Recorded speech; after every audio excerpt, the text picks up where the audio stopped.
So I understand earlier in your career, you were kind of a one-man operation in terms of making sales calls, buying product, delivering. Tell me how that all went for you. I had been calling on a company called Western Gillette, and Andy Anderson was over there, the parts manager, and I would show him the Grody lights. Grody had come out with a new light called Duramold. And finally one day, after over a year calling on Andy, he said, Jim St. Marie would like to see you in the office upstairs. Prepared for this presentation, walked in the office a couple days, or a week later, I guess it was, my appointment was.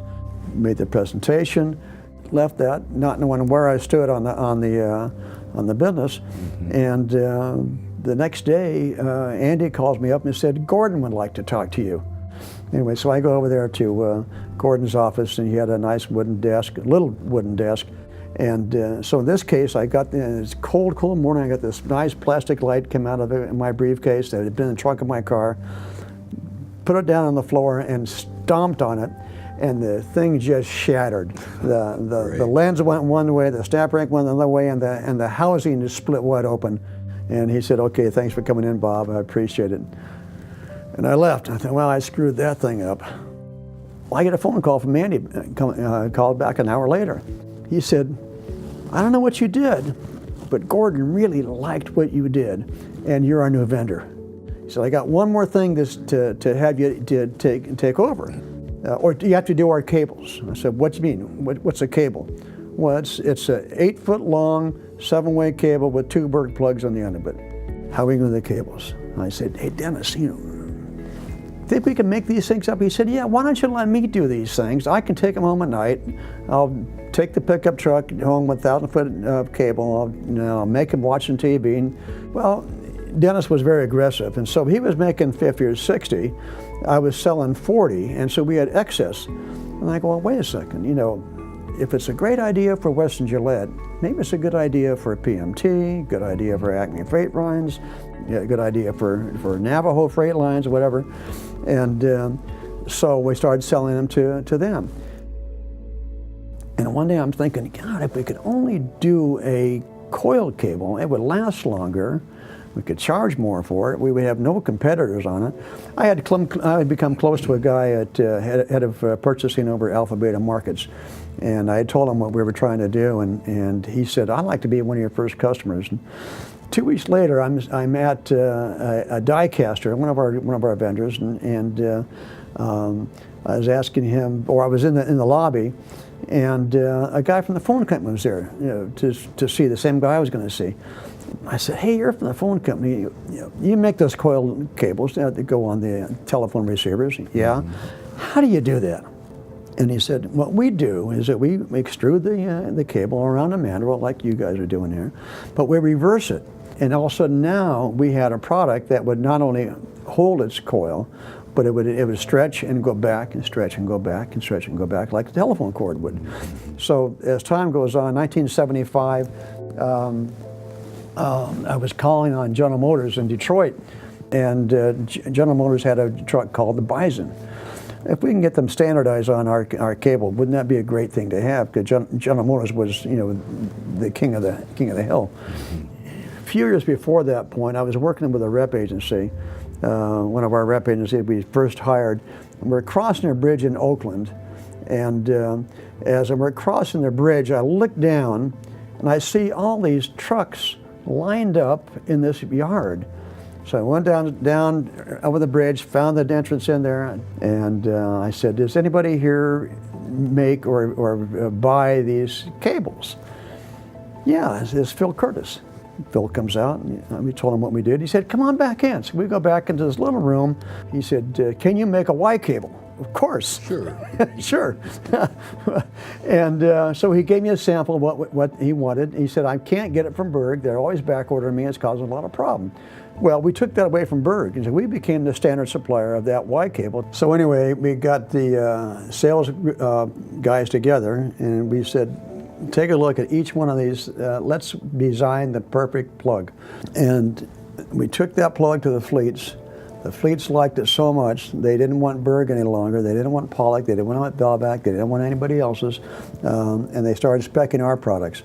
And from that, the fleet started speccing the Bison truck made from General Motors, and that's where we got involved with talking to them about going into standardizing on our coil electrical cable.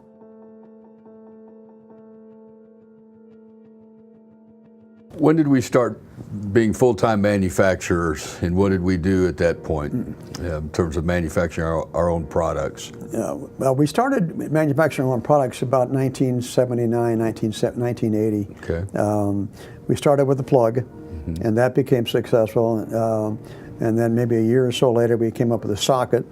I took that socket up to Canada and making sales calls with one of our sales reps in Canada. And he said to me, he said, God, I like your socket. It's got all these things, but why do you have these little bumps on the inside? Well, I didn't want to tell him because we made a mistake on our design. So I thought about it for a second. I said, simple. We pitch our socket 5 degrees down, and that allows, with those lands, allows the water to go in and back out again. So it automatically drains, so you won't have the corrosion build up on the inside. He said, what a brilliant idea. Good job. That became one of our major selling points, but it was a mistake that we made at covering for it.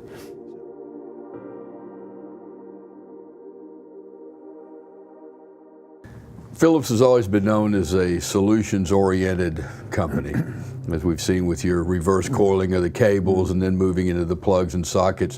What are some of the other signature products? How did the evolution of that stuff come about? Well, everything comes from the fleets.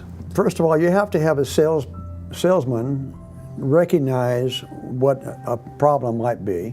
Then you talk to the fleet and say, if you had a coil cable, we could solve the problem and give you a longer life out of it. Yeah, it's going to cost you more, but now you're not having downtime, you're not having maintenance time, you're not having things that cost you more. So it's conversations with fleets. Our socket breaker is a good example, and we developed the one that slides in both sides, from all directions, and that solved that problem.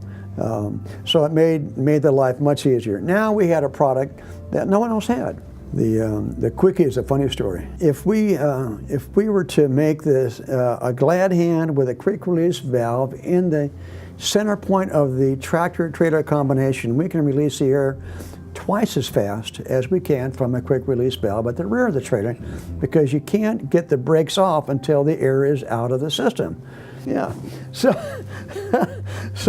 anyway, John then explains to me, hey, listen, if we get the brakes off twice as fast, that takes the drum and the brake shoe off each other, so the brakes are going to last twice as long, the drums are going to last twice as long, and it's safer to run the wheels to be cooler. They won't lock up, they won't glass up. All these things that it was going to solve. Okay, we're going to build it now. And so we start building it. We get the product out, we like the looks of it. What are we going to name it?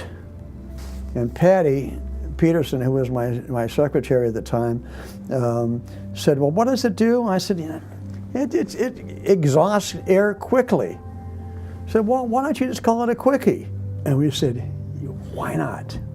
And we did. We called it the Quickie.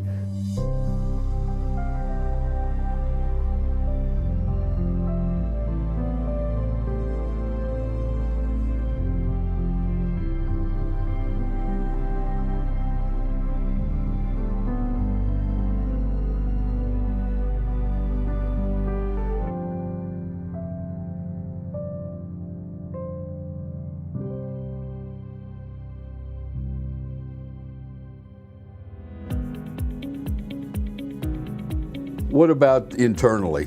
You still doing a lot of the sales? Or are you managing the company day to day? We needed to find sales reps to make contact with distribution. The people we liked, they had the same attitude we had, and we developed it and we trained them on it, and they did a great job for us. They did a very good job for us. We need a sales manager, explain what the job was and so on like that. John said, yeah, I got the perfect guy for you. We said, oh, great, who? He said, me. You? Me. Oh,